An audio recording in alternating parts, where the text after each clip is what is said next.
Tutvustan volituste ja seadistuste haldamist Kotkases. Süsteemi on ligipääs füüsilistel isikutel eraisikuna ja juriidiliste isikute seaduslikel esindajatel. Ligipääsusüsteemi saab edasi volitada teistele isikutele. Seega omades volitust saab süsteemi sisse logides valida rolli, kellena soovite süsteemi kasutada. Süsteem annab valiku vastavalt teie volitustele. Olles valinud rolli, avaneb kasutaja töölaud. Töölaual kerides alla leiate volituste kasti, mis kuvab aktiivseid volitusi. Töölaual kuvab esimest kuute. Siin saab hallata ja lisada volitusi. Kui on tarvis kedagi süsteemi kasutama volitada, saab seda teha valides lisavolitus. Volituse lisamiseks on tarvis teada isiku koodi.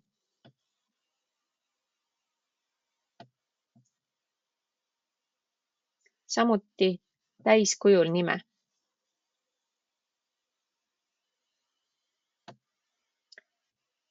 Ja volitust lisades saab lisada volitusele tähtaja või jätta see lisamata, kui soovite lisada tähtajatu volituse. Seejärel on vaja valida õigustelt, millist tegevust te soovite volitatule anda.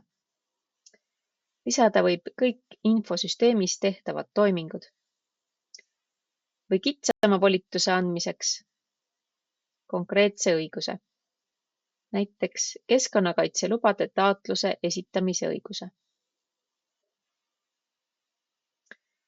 Maapõue väikelubade puhul on vaja näiteks lisada kõik toimingud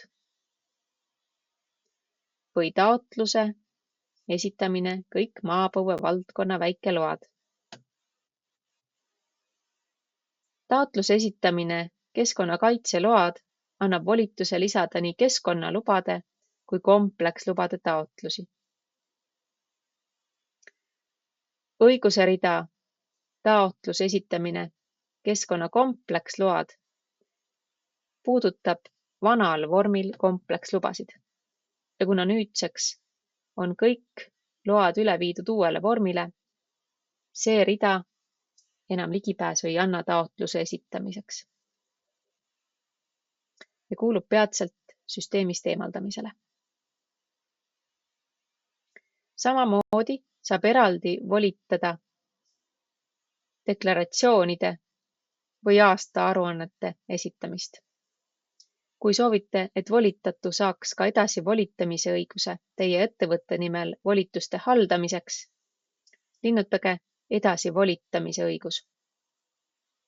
See annab volitatule õiguse lisada uusi volitusi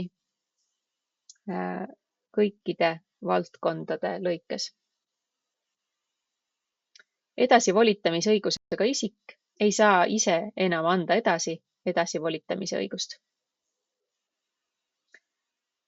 Samuti tuleb valida õiguste ulatus. Selle kaudu saab piirata volitatu ligipääsu mõne üksiku loaga,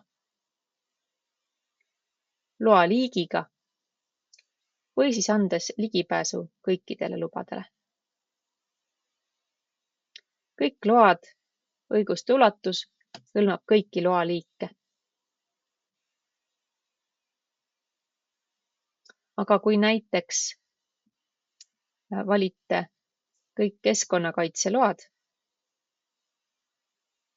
siis see ei hõlma maapõue väikelubasid ja samuti registreeringuid.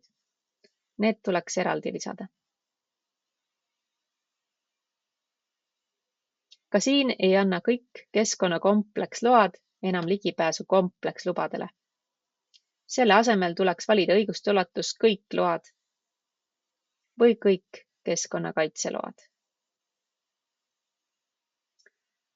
Kui kõik vajalikud õigused on seadistatud, saab lisavolitusnupuga volituse lisada.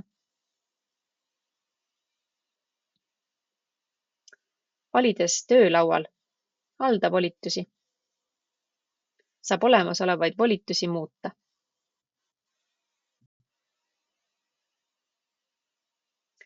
näiteks lisada või ära võtta õigusi või muuta volituse kehtivusaega.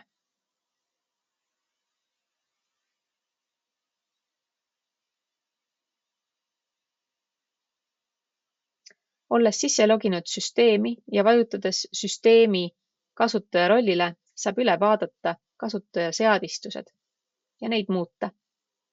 Valides avanenud aknas muuda seadistusi. Seadistuste all on näha, kas kasutajal on tellitud süsteemi teavitused. See puudutab vaid automaatteavitusi, mida süsteem genereerib. Kotkas saadab automaatteavitusi lähenevate ning üle tähtaja kohustuste, aastaaruannete ja deklaratsioonide kohta. Samuti volituste lõppemise korral ja Kotkas postkasti saabunud teadete korral. See seadistus ei mõjuta loa või menetluse raames e-posti aadressile edastatavaid kirju. Süsteemi väliseid teavitusi selle seadistuse kaudu ei edastata.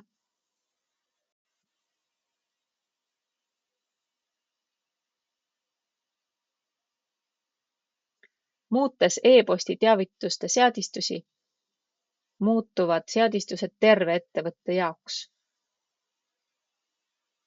Volitatud kasutajad peavad seda siis jälgima. Soovitan hoida teavituste valiku linnutatuna.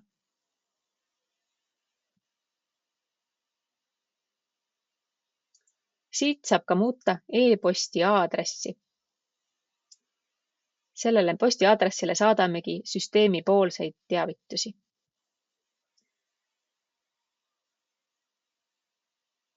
Teavitusi saadame ka keskkonnaloa põhiandmetes olevale kontaktaadressile.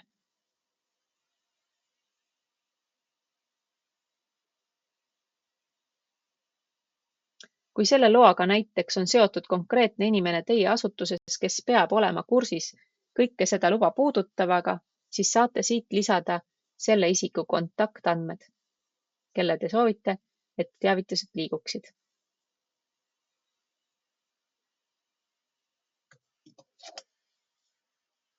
Selline oligi Kotkas seadistuste ja volituste seadistamine.